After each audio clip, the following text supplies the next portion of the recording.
अस्सलाम वालेकुम, कैसे हैं आप सब। तो आज हम स्टार्ट करने लगे हैं एक्सरसाइज 7A का क्वेश्चन नंबर 1। और मेरे पास ये बुक 1 है जिसको कॉमनली D1 भी बोलते हैं। तो क्वेश्चन नंबर 1 के जो ए से लेके डी तक पार्ट हैं वो मेरे पास पहले ही चैनल पर अवेलेबल है। मैंने उनको सॉल्व करके अपलोड कर चुका हूँ। तो ई से लेकर के तक पार्ट हम इस वीडियो में आज करेंगे। तो जिन लोगों ने अभी तक वो फर्स्ट 4 पार्ट्स नहीं देखे हुए तो वो उसके लिए मेरे चैनल पे जो चैप्टर नंबर 7 की प्लेलिस्ट है उसको देख लें। उसमें क्वेश्चन नंबर 1 के आपको ए से लेकर डी तक पार्ट्स जो हैं वो पहले से ही मैंने किए हुए हैं, सॉल्व किए हुए हैं, उनकी वीडियो अपलोडेड है, वो आपको मिल जाएगी। तो आज की वीडियो में हम पार्ट नंबर ई से लेके पार्ट नंबर के तक सॉल्व करेंगे। तो आप ए से लेके डी तक पार्ट लाजमी देख लें, उससे आपको आइडिया हो जाएगा इन बाकी पार्ट्स को भी करने का। ठीक है, तो हो सकता है मैं कुछ डिटेल्स जो उसमें बताई हैं वो इसमें शेयर ना करूं क्योंकि वहाँ पे मैं पहले ही काफ़ी चीज़ें बता चुका हूं। तो जो बाकी मैक्सिमम डिटेल्स होंगी वो मैं कोशिश करूंगा कि मैं इसके अंदर भी साथ साथ बताता रहूं। तो आइए स्टार्ट करते हैं। तो स्टेटमेंट है हमारे पास, for each of the following sequences state a rule and write down the next two terms. तो हमसे कहा गया है कि जो ए से लेकर के तक आपको डिफरेंट सीक्वेंसेस दिए हुए हैं, आपने इनका रूल बताना है। रूल का मतलब वो टेक्निक, वो मेथड जिस पैटर्न के लिहाज से ये सीक्वेंस फॉलो हो रहा होता है। यानी ख़ास रूल है जो बेसिकली इस सीक्वेंस के ऊपर होल्ड होगा, यानी ये सीक्वेंस उस ख़ास रूल को फॉलो करता हुआ आगे चल रहा होगा। ठीक है, अगर वो आपको रूल पता चल जाए तो उस रूल की मदद से आप इस सीक्वेंस की कोई सी भी टर्म बता सकते हैं जो कि बेसिकली इसके अंदर बतानी भी हैं। तो वो रूल ज़रूरी है और सीक्वेंस कहते भी उसको हैं जिसके अंदर खास कोई पैटर्न आपको नजर आए। तो बेसिकली वो रूल हमने यहाँ पे स्टेट करना है, यानी उसको लिख के दिखाना है, उसको डिस्क्रिप्टिव फॉर्म में बताना है। And write down the next two terms, और उस रूल की मदद से ही हमने अगली 2 टर्म्स भी बतानी है कि जो सीक्वेंस के अंदर हो सकती हैं। अगली 2 टर्म्स का मतलब है ये डिफरेंट सीक्वेंस कहीं पे स्टॉप हो रहे हैं जहाँ पे उन्होंने शो किया हुआ है और आगे डॉटेड लाइंस हैं। इन डॉटेड लाइंस का मतलब है ये सीक्वेंस इस तरीके से आगे चल रहा है, तो आपने जस्ट इनकी अगली 2 टर्म्स बतानी है जहाँ जहाँ पे सीक्वेंस रुके हुए हैं। ठीक है, तो आइए स्टार्ट करते हैं फिर पार्ट नंबर ई से। तो ये है सबसे पहला पार्ट जिसको हम कह रहे हैं पार्ट नंबर ई। और जैसा कि बता चुका हूँ ए से लेके डी तक पार्ट मैंने अपलोड कर दिए हैं, वो आप मेरे चैनल पे चैप्टर नंबर 7 की प्लेलिस्ट में देख सकते हैं।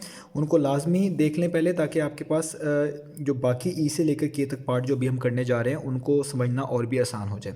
तो आइए पार्ट नंबर ई की तरफ चलते हैं, इसको स्टार्ट करते हैं। हमने इसका बेसिकली पैटर्न यानी इसका रूल स्टेट करना है, वो बताना है वो क्या है, उसको यहाँ पे लिखना है और उसकी मदद से इसकी नेक्स्ट 2 टर्म्स निकाल के दिखानी है। यानी -64 से जो अगली 2 टर्म्स होगी वो हमने यहाँ पे निकाल कर दिखानी है। ठीक है, ये डॉटेड लाइन का मतलब है ये सीक्वेंस यहाँ पे चलता जा रहा है और हमने जस्ट इस -64 से अगली 2 टर्म्स जो होंगी वो बतानी है। ठीक है, तो किसी भी सीक्वेंस के लिए आपके पास उसको समझने के लिए आपको बहुत सी टेक्निक्स की ज़रूरत पड़ सकती है। आप उसको डिफरेंट एंगल से देखेंगे तब आप उसको पहचान पाएंगे कि उसके अंदर जो है क्या पैटर्न इन्वॉल्व है। ज़रूरी नहीं कि हर सीक्वेंस को आप एक ही पैटर्न पे रख के सॉल्व कर लें या उसको आप जल्दी से जो है समझ पाएँ या जल्दी से उसका जो उसके अंदर रूल्स इस्तेमाल हो रहा है वो आप जल्दी से ब्रेक कर लें। तो इसलिए बहुत ध्यान से करने वाला काम है और बहुत ऑब्जर्व करना है आपने इन चीज़ों को कि किस तरीके से यहाँ पे पैटर्न चल रहा है, तभी आप इसका रूल और इसका जो है बेसिकली नेक्स्ट 2 टर्म्स जो हैं वो निकाल पाएंगे। तो सबसे पहले हम क्या किया करेंगे, जो भी सीक्वेंस होता है हमारे पास, हम सबसे पहले उसमें ये चीज़ चेक करते हैं कि इनका कॉमन डिफरेंस क्या है। कॉमन डिफरेंस का ये मतलब होता है कि आप हर नेक्स्ट टर्म को उसकी प्रीवियस टर्म से माइनस करवा के देखें, क्योंकि अक्सर सीक्वेंस के अंदर ये पैटर्न मिलता है और ज़रूरी नहीं है सब में भी मिले, लेकिन काफ़ियों में ये चीज़ जो है मौजूद होती है जिससे काम आसान हो जाता है। तो आपने क्या करना है, इस वाली टर्म को लेट से नेक्स्ट टर्म है इसको प्रीवियस टर्म से माइनस करवाएं। यानी आपको बेसिकली 4096 को माइनस करवाना है 16384 से। मैंने अभी यहाँ पे साइन कंसीडर नहीं किया, इस माइनस को अभी आप थोड़ी देर के लिए छोड़ दें, जस्ट इस नंबर की बात करें 16384।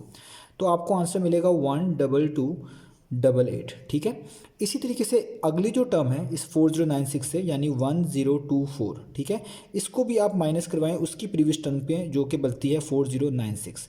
तो यहाँ पे मैं दोबारा लिखता हूँ कि आप 1024 को माइनस करवाएं 4096 से। ठीक है, तो आपको मिलेगी 3072। तो आप देखें ये दोनों वैल्यूज़ डिफरेंट आ रही हैं। ठीक है, इसका मतलब ये होता है कि इसमें कॉमन डिफरेंस जो है वो अवेलेबल नहीं है, इसके अंदर डिफरेंस सेम नहीं है।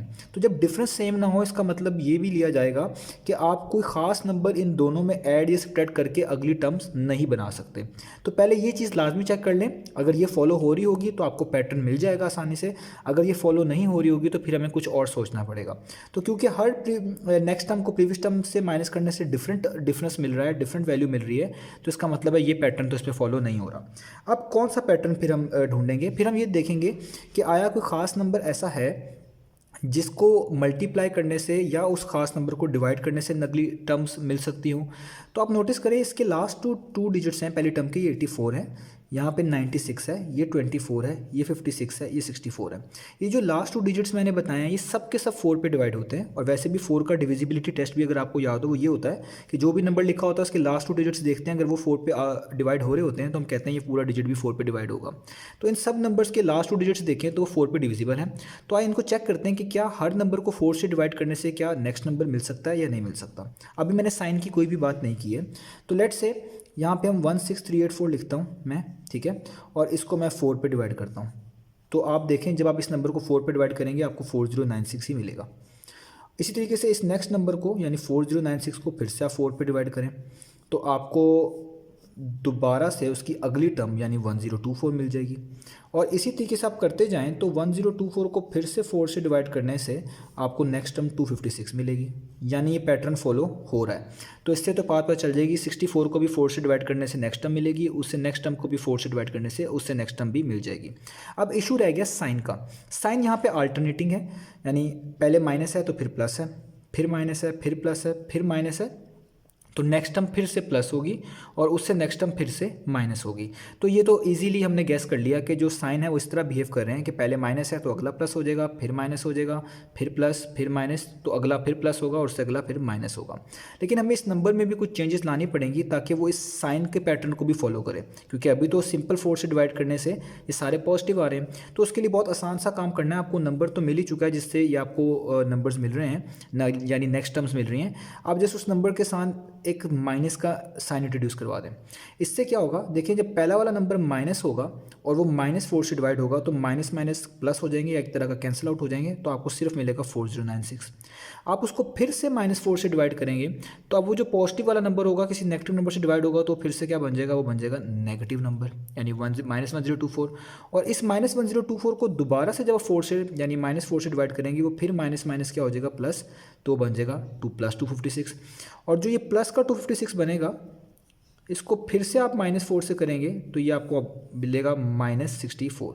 तो इससे ये पैटर्न पता चला कि इन सब नंबर्स के अंदर जो पैटर्न है वो ये फॉलो हो रहा है कि हर नंबर को अगर -4 से डिवाइड कर दिया जाए तो आपको नेक्स्ट नंबर इजीली मिल जाता है। तो अब आपको इसका रूल पता चल गया, यही इसका रूल है। तो वो यहाँ पे हम लिख देंगे। वो रूल ये है कि डिवाइड हम क्यों डिवाइड कर रहे हैं, ईच टर्म बाय -4। हर टर्म को -4 से डिवाइड करेंगे to get the next term, ताकि आपको अगली टर्म मिल सके, to get the next term. तो ये मैंने इसका रूल स्टेट कर दिया जो उन्होंने कहा था कि आपने रूल को स्टेट करना है। तो हर टर्म को -4 से डिवाइड करने से अगली टर्म मिल रही है। तो अब देखिए हमने -64 से अगली टर्म निकालनी थी तो -64 यहाँ पे लिखेंगे। इसको भी इसी रूल के तहत -4 से डिवाइड करेंगे तो माइनस माइनस से कैंसिल आउट हो जाएगा। और 64 को जब आप बेसिकली डिवाइड करेंगे 4 से तो आपको आंसर में मिलेगा 16। तो आपके पास आंसर आ जाएगा यहाँ पे 16 यानी +16। फिर इस नंबर को दोबारा से आपको डिवाइड करना पड़ेगा -4 से, यानी 16 से अगली टर्म निकालने के लिए ये जो प्रीवियस टर्म है यानी 16 इसको फिर से -4 से डिवाइड करना पड़ेगा। तो आपको अब मिल जाएगा -4। 4 टाइम 16 होता है तो -4। इसका मतलब जो दो टर्म्स आपको फाइंड करके दिखानी थी वो अब आपके पास आ चुकी हैं। और वो दो टर्म्स हैं, पहली वाली टर्म है 16 और दूसरी वाली टर्म है -4, और यही हमने फाइंड आउट करनी थी। तो देखें इस -64 से जो नेक्स्ट 2 टर्म्स हैं वो हमें मिल चुकी हैं, वो है 16 और -4। इसी पैटर्न को इसी तरीके से हम डिफरेंट टेक्निक्स को यूज़ करते हुए इसके आगे बाकी पार्ट्स भी स्टार्ट करते हैं। तो अब हम करते हैं इसका पार्ट नंबर F। मैं यहाँ पे पार्ट नंबर F लिख लेता हूँ। तो पार्ट नंबर F है 9, -18, 36, आगे हमारे पास -72 है और फिर 144 है, ठीक है। और इससे अगली टर्म्स जो हैं वो दो टर्म्स जो हैं वो हमने बेसिकली फाइंड आउट करके दिखानी है। तो इस सीक्वेंस को भी हम जो है समझने के लिए सबसे पहले कॉमन डिफरेंस की हेल्प लेंगे। पहले देखेंगे कि क्या इनके दरमियान जो डिफरेंस है वो सेम है कि नहीं है, क्योंकि अगर वही सेम हुआ तो उससे हम जल्दी से सीक्वेंस को पहचान पाएंगे। तो उसके लिए करना क्या होता है, मैंने अभी बोला भी है, पिछले वाले जो पार्ट किया उसमें भी बताया है कि आपको नेक्स्ट वाले जो सीक्वेंस होता है, नेक्स्ट वाली जो टर्म होती है बेसिकली उसको प्रीवियस टर्म से माइनस करना पड़ता है। तो आप देखें 18 - 9 कितना होता है। अभी इनके साइंस को ना देखें कि यहाँ पे जो माइनस आ रहा है यहाँ पे भी जो माइनस आ रहा है, इसको ना देखें। जस्ट आप ये देखें कि 18 जो नेक्स्ट टर्म है इसको प्रीवियस टर्म से माइनस करके क्या मिलता है, तो 18 माइनस 9 आप करेंगे, मैं यहाँ पे करता भी हूँ वैसे, तो आपको मिलेगा 9, ऐसे ही मिलेगा। तो अगली टर्म जो है उसकी इस 18 से भी ज़्यादा आगे, वो है 36। इसी तरीके से 36 को भी 18 से माइनस करके देखें, अगर तो ये सीक्वेंस सेम आ गया तो इसका मतलब है इसमें ख़ास पैटर्न जो है वो ये है कि वो ख़ास नंबर ऐड करने से आपको नेक्स्ट टर्म मिल जाएगी। तो 36 को भी अगर आप 18 से माइनस करें तो आपको मिलता है 18। तो आप देख सकते हैं ये दोनों नंबर सेम नहीं आए हैं, यानी इनका जो डिफरेंस है वो कॉमन डिफरेंस नहीं है, यानी वो सेम नहीं है। तो अगर ये आपके पास कॉमन डिफरेंस सेम ना आ रहा हो तो इसका मतलब है अब आपको इसके अलावा कोई टेक्निक सोचनी चाहिए। कोई भी ऐसा नंबर यहाँ पे मौजूद नहीं है जिसको प्रीवियस वन में ऐड स्प्रेड करने से नेक्स्ट टर्म मिल जाएगी। तो जब ये आपके पास अपॉर्चुनिटी यहाँ से फेल हो जाती है, ये आपके पास टेक्निक बेसिकली फेल हो जाती है, तो हम इसके अलावा कुछ सोचते हैं। तो इसके अलावा ये सोचते हैं कि क्या कोई ऐसा नंबर है जिसको इन सब से मल्टीप्लाई करने से आपको नेक्स्ट टर्म मिल जाएगी, या क्या कोई ऐसा नंबर है जिसको इन सब से डिवाइड करने से नेक्स्ट टर्म मिल जाएगी, या कोई ये खास मल्टीपल्स हैं, कोई खास टेबल है जो फॉलो हो रहा है। ये सब चीज़ें हम इसमें देखते हैं। तो अगर आप डिवाइड की बात करें तो डिवाइड नंबर्स को रिड्यूस करता है, छोटा करता है। 9 को 2 पे डिवाइड करें फॉर एग्जांपल तो वो 18 नहीं बनेगा, वो ज़ाहिर बात है और छोटा हो जाएगा, थोड़ा स्मॉलर नंबर आएगा। तो इसका मतलब है डिवीजन तो यहाँ पे लगती नज़र नहीं आ रही, ये नंबर्स बढ़ रहे हैं। 9, 18, 36, 72, 144। अभी इनकी साइन की मैं बात नहीं कर रहा हूँ, मैंने साइन को अभी डिस्कस नहीं किया है। तो यहाँ पे हो सकता है कुछ मल्टीप्लिकेशन फॉलो हो रही हो। आप नोटिस करें ये जो नंबर है यहाँ से 9 को अगर छोड़ें तो ये 8 है, ये 6 है, ये 2 है, ये 4 है, ये इवन नंबर्स हैं, ठीक है। और इवन नंबर्स वो होते हैं जो 2 पर डिवाइड हो सकते हैं। तो अगर आप इनको इवन नंबर के क्राइटेरिया से देखें कि क्या इन नंबर्स को 2 से डिवाइड या मल्टीप्लाई करने से कोई फ़ायदा होता है। डिवीजन तो मैं बता चुका हूँ इस तरह का पैटर्न नहीं प्रोड्यूस कर पाएगी, क्योंकि नंबर्स कम होने चाहिए थे लेकिन नंबर्स बढ़ रहे हैं, तो हो सकता है मल्टीप्लिकेशन कर पाए। तो आप नोटिस करें अगर 9 को मैं मल्टीप्लाई कर दूँ 2 से तो आपको मिलता है 18, यानी नेक्स्ट टर्म मिलती है। और इसी 18 को जो नेक्स्ट टर्म है फिर से मैं 2 से मल्टीप्लाई कर दूं तो आपको मिलता है 36, और इसी 36 को फिर से 2 से मल्टीप्लाई कर दूं तो आपको मिलता है 72। तो एक बात तो कन्फर्म है, आपको पैटर्न ज़रूर मिल गया है कि 2 से मल्टीप्लाई होने से आपको नेक्स्ट टर्म्स मिल रही हैं, यानी सब जो सीक्वेंस है वो एक ही पैटर्न फॉलो कर रहा होता है। तो इन आप 144 को भी 2 से मल्टीप्लाई करेंगे तो आपको नेक्स्ट टर्म मिल जाएगी, उस नेक्स्ट टर्म को भी 2 से मल्टीप्लाई करेंगे तो उससे अगली टर्म मिल जाएगी। अब बात करते हैं साइन की, जो अभी तक हमने नहीं की थी। अब साइन यहाँ पे अल्टरनेटिव साइन है, यानी पहले आपको प्लस मिला, फिर आपको माइनस मिला, ठीक है, उसके बाद फिर प्लस मिला, फिर माइनस मिला, फिर प्लस मिला। इसका मतलब अगली टर्म फिर से माइनस होगी और उससे अगली टर्म फिर से प्लस होगी। इस सीक्वेंस को देख के ये अंदाज़ा आराम से लगाया जा सकता है कि plus minus plus minus plus minus plus, इस तरह ये फॉलो होगा। तो अब मैं इसको इस तरीके से लिखूंगा क्योंकि मुझे साइन का भी ख्याल रखना है। अब 44 को कहते हैं मुझे अगला नंबर ये पॉजिटिव है तो अगला नंबर नेगेटिव चाहिए, तो 2 से तो मल्टीप्लाई करना है लेकिन नेगेटिव लाने के लिए मुझे उसको -2 से मल्टीप्लाई करना पड़ेगा, क्योंकि मुझे लिखना पड़ेगा 144 मल्टीप्लाई बाय -2, क्योंकि अगली टर्म नेगेटिव होने वाली है। तो उसको नेगेटिव बनाने के लिए आपको जिससे आप मल्टीप्लाई करें उसके साथ आपको क्या लगाना पड़ेगा, नेगेटिव। 144 को -2 से मल्टीप्लाई करेंगे तो आपको आंसर मिलेगा -288, ठीक है। अब जाहिर बात है ये -288 है, इससे अगली टर्म पॉजिटिव होनी चाहिए, क्योंकि रूल ये है कि plus minus plus minus plus minus, अब अगली प्लस होनी चाहिए। तो पैटर्न तो सेम ही रहेगा ना। तो इसका मतलब अगर इसको -2 से मल्टीप्लाई किया है तो इस टर्म को भी अगली टर्म बनाने के लिए भी -2 से मल्टीप्लाई करना पड़ेगा और वो पैटर्न फॉलो होना चाहिए। तो इस -288 को भी हम किससे मल्टीप्लाई करेंगे, -2 से। तो माइनस माइनस फिर से क्या हो जाएगा, प्लस, और 2 को जब आप 288 से मल्टीप्लाई करेंगे, यानी बेसिकली 288 मल्टीप्लाई बाय आप क्या करेंगे 2, तो आपको आंसर मिलेगा 576। तो आप देखें पैटर्न कहते हैं इसको है जो सेम रहे, ठीक है। तो ये पैटर्न -2 ही है, यानी हर नंबर को -2 से मल्टीप्लाई करने से आपको अगली टर्म मिलती रहेगी और उनका साइन ऑटोमेटिकली चेंज होता रहेगा, माइनस प्लस माइनस। तो इसका मतलब जो दो टर्म्स बनती हैं वो यही थी, -288 और 576, ठीक है। अब रह गया इनका रूल मैंने नहीं यहाँ पे लिखा, वो मुझे पहले ही लिख देना चाहिए था। तो रूल मैं यहाँ पे लिख देता हूँ कि जो इनका रूल है बेसिकली वो ये है, ठीक है। तो वो रूल बनेगा आपके पास बेसिकली मल्टीप्लाई करने से आपको मिली है हर टर्म अगली, ईच टर्म बाय -2। आपको हर टर्म को -2 से मल्टीप्लाई करना है टू गेट दी नेक्स्ट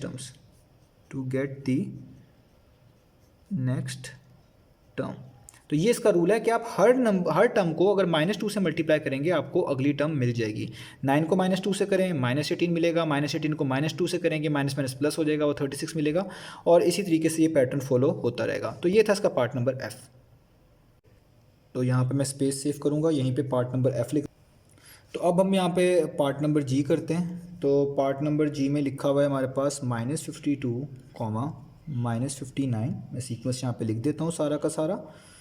अब हम इसको फॉलो करेंगे। तो ये भी बहुत आसान लग रहा है, आप इसको खुद से भी कोशिश करें कि आप इसको ब्रेक करें कि इसका पैटर्न क्या है। तो यहाँ पे साइन वाला इशू नहीं आएगा। उसकी वजह यह है कि पहले के साथ भी माइनस है, फिर दूसरी टर्म भी माइनस है, तीसरी भी, और सारी माइनस है, यानी जो भी टर्म आएगी यहाँ पे आनी तो माइनस ही है। तो आप साइन को एक बार थोड़ी देर के लिए साइड पे कर दें, सिर्फ नंबर्स को सोचें। 52, 59, 66, 73, 80 इनको साइंस के अलावा सोचें, ठीक है, साइंस को भी कंसिडर ना करें। तो हम सबसे पहले वही काम करके देखते हैं कि इनका कॉमन डिफरेंस देखते हैं कि क्या इनका डिफरेंस सेम है कि नहीं है। तो अगर आप नेक्स्ट वाली टर्म में से प्रीवियस टर्म को माइनस करें, जिसको हम कहते हैं कॉमन डिफरेंस निकालना, तो 59 में से 52 को माइनस करें तो 7 आता है। साइन को भी नहीं आपने सोचना।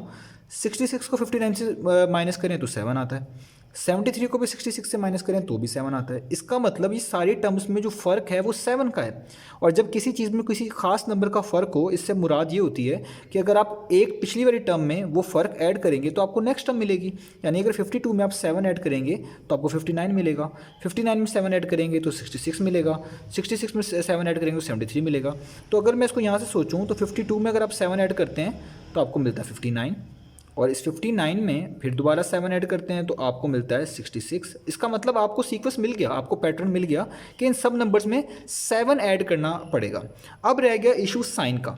इन सब के साथ क्या आ रहा है, बेसिकली आपके पास आ रहा है इन सब के साथ माइनस का साइन।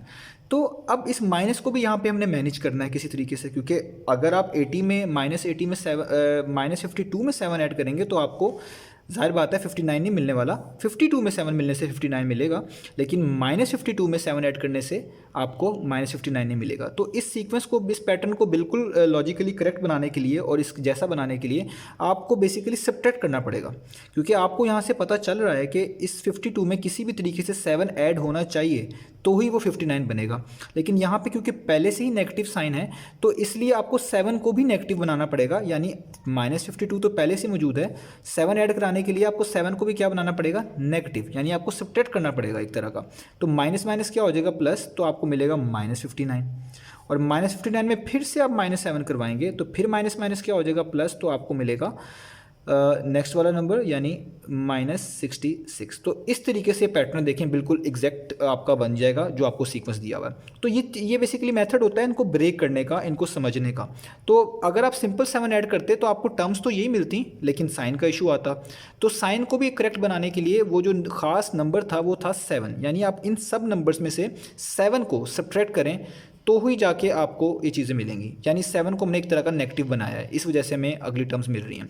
तो इसका रूल क्या हुआ बेसिकली, क्योंकि आपको सब्ट्रैक्ट करना पड़ रहा है, और क्या सब्ट्रैक्ट करना पड़ रहा है, आपको 7 सब्ट्रैक्ट करना पड़ रहा है। तो आप यहाँ पे लिखेंगे सब्ट्रैक्ट 7, ठीक है, फ्रॉम ईच टर्म, हर टर्म में से आपको 7 को सब्ट्रैक्ट करना पड़ेगा to get the next term. अगली टर्म को हासिल करने के लिए आपको 7 को सब्ट्रैक्ट करना पड़ेगा, ठीक है।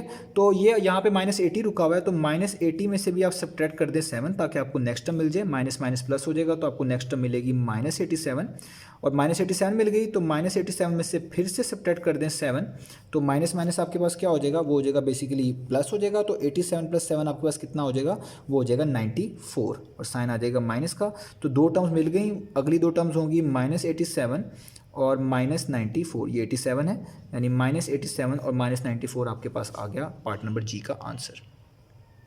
तो पार्ट नंबर एच करते हैं अब इसका हम। तो पार्ट नंबर एच में लिखा हुआ है -100, -90, -80, -70, -60, और इस तरीके से अगली टर्म्स हमने निकालनी है।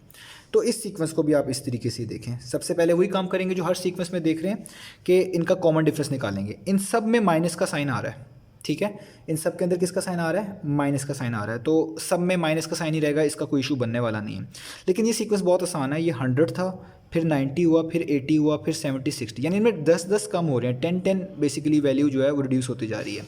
आप इसको वैसे भी चेक कर सकते थे, अगर 90 में से आप 100 माइनस करें तो आपको -10 मिलेगा, 80 में से 90 माइनस करें तो आपको मिलेगा -10, ठीक है। 70 में से 80 माइनस करें तो आपको मिलेगा -10। इसका मतलब है इन सब में 10-10 का फ़र्क है, इनका फ़र्क सेम है, कॉमन डिफरेंस सेम है, यानी हर नंबर में 10 ऐड करने से काम बन सकता है। अब ये जो 10 ऐड करने से बनना है काम, इसको भी बिल्कुल लास्ट वाले क्वेश्चन की तरह जो भी ऊपर किया हमने उसकी तरह ही हमने सॉल्व करना है। तो देखें ये, अब मैं इसमें इसको पूरा ब्रेक नहीं करूँगा, इसको डायरेक्ट लिखूँगा कि अगर -100 में जस्ट 10 ऐड किया जाए 10, तो आपको मिलेगा -90। इसी तरीके से -90 में फिर से 10 ऐड किया जाए तो फिर आपको मिलेगा -80। तो इसका मतलब पैटर्न समझ आ गया आपको हर टर्म में बेसिकली 10 को ऐड करना है। तो इसका रूल मैं यहाँ पे जल्दी से लिख देता हूँ। तो इसका रूल होगा बेसिकली ऐड 10, ठीक है, टू ईच टर्म टू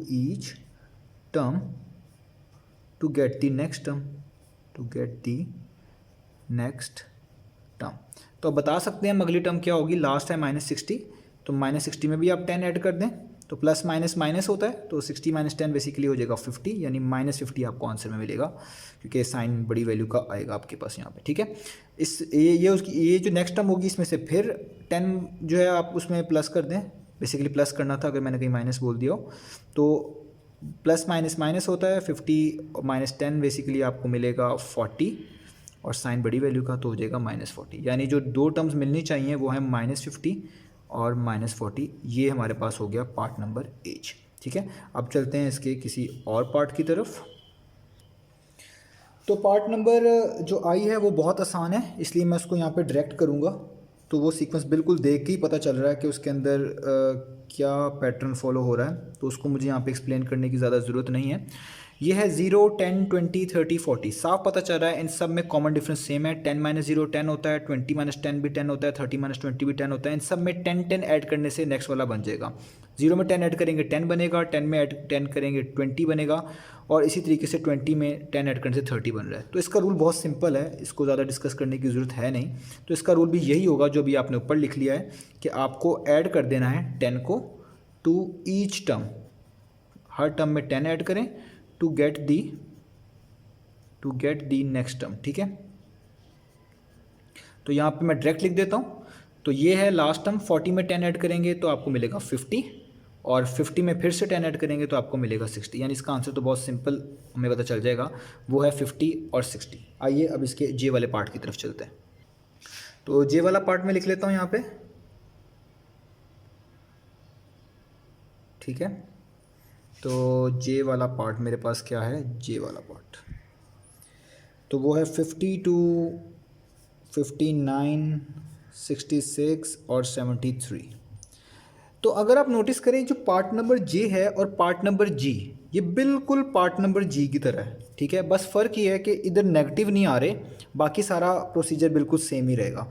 तो आप देखें 59 में से ज़रा 52 को पहले माइनस करके देखें, क्योंकि कॉमन डिफरेंस सब में पहले चेक कर रहे हैं। तो 59 - 52 7 होता है, 66 - 59 भी 7 होता है, 73 - 66 भी 77 होता है, ठीक है। यानी इन सब में 7 का ही गैप है, 7 का ही फ़र्क है। और मैंने आपको बताया जब आपको कॉमन डिफरेंस सेम मिल रहा हो तो इसका मतलब होता है वो ख़ास नंबर ऐड करने से अगला टर्म आपको मिल जाएगी। अगर यहाँ पे साइंस का इशू होता तो उसको मैनेज करना पड़ता, जिस तरह पार्ट नंबर जी में मैनेज किया था, वो आप अभी पार्ट नंबर जी मैंने अभी करवाया, आप उसको देख सकते हैं। तो इसमें तो वो वाला प्रॉब्लम भी नहीं है, ये सिंपल पॉजिटिव नंबर्स हैं, इसमें जस्ट 7 ऐड करने से अगला टर्म आपको मिल रही है। तो इसका रूल तो बहुत सिंपल है, और ये बिल्कुल पार्ट नंबर जी है, तो इसको मज़ीद डिस्कस करने की ज़रूरत नहीं है।